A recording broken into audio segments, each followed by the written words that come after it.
First, let's head to the STP Phase 2 portal in Xero Payroll. So from the Payroll menu, we'll select Single Touch Payroll and then the STP Phase 2 tab.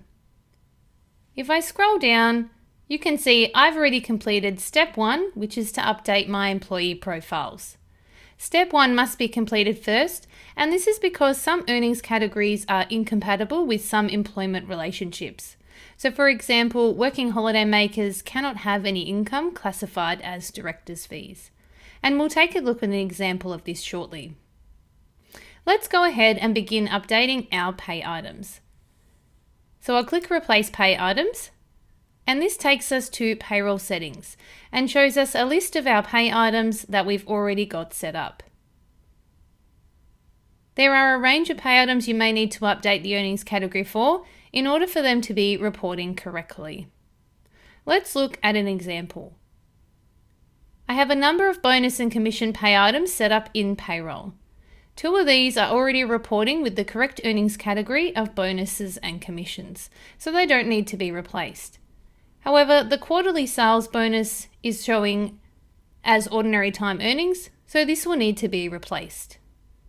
To do this, let's click the Overflow menu and then Replace. Firstly, I need to select the STP Phase 2 reporting category for the pay item quarterly sales bonus. So from the drop-down, I'll choose Bonuses and Commissions, as this is a bonus payment.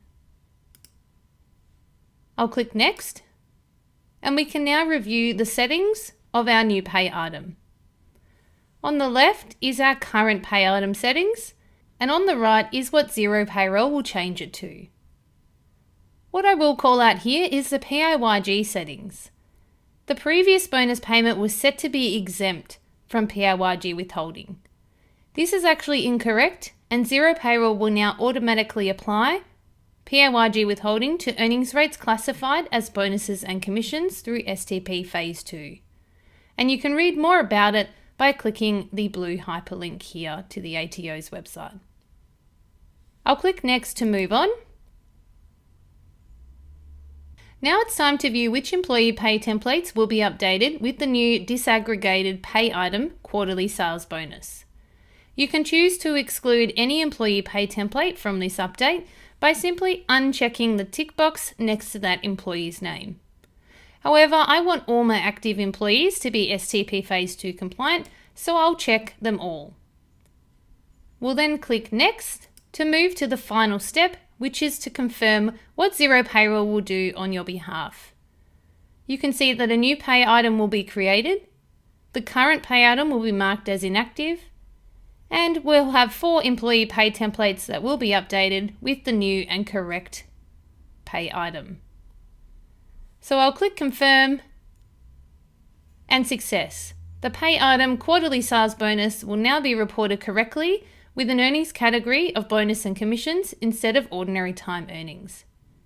If I navigate back to my pay item settings, and we'll see the quarterly sales bonus is correctly disaggregated and the prior pay item has been marked as inactive.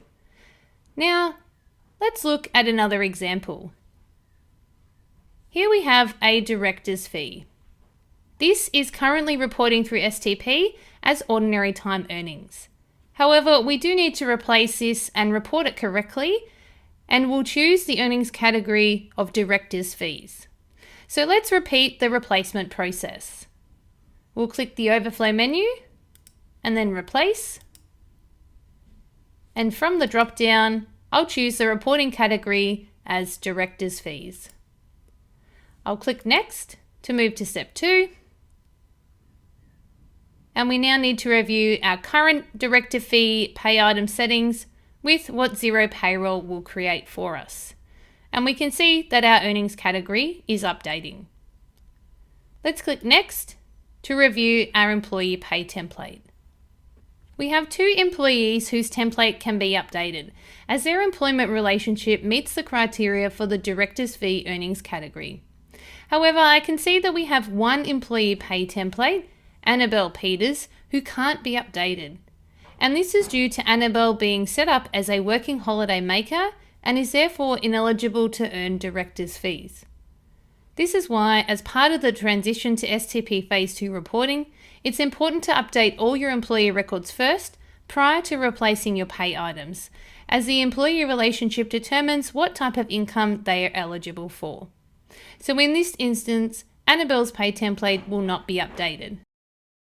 So we'll click Next to move to the final step, which is confirming what Xero will do on your behalf. It will create the new pay item, it'll mark the current pay item as inactive, and it will update to employee pay templates. So I'll go ahead and click Confirm. And success. The director's fee pay item will now be disaggregated from the gross and reported correctly to the ATO as director's fees. If I head back to pay item settings, we can see in the list that the director's fees earning category is now correct and our previous director's fee is now marked as inactive. The final step that we need to complete is we need to head back to the STP Phase 2 portal and mark step 2 as complete. So let's go ahead and do this by scrolling back down and marking those pay items that we have reviewed, and any that are not eligible or you don't have in your payroll settings, you can tick as NA. I'll click Mark as complete and proceed. And we have now completed step 2, replacing our pay items, and we're ready for step 3 when that is available.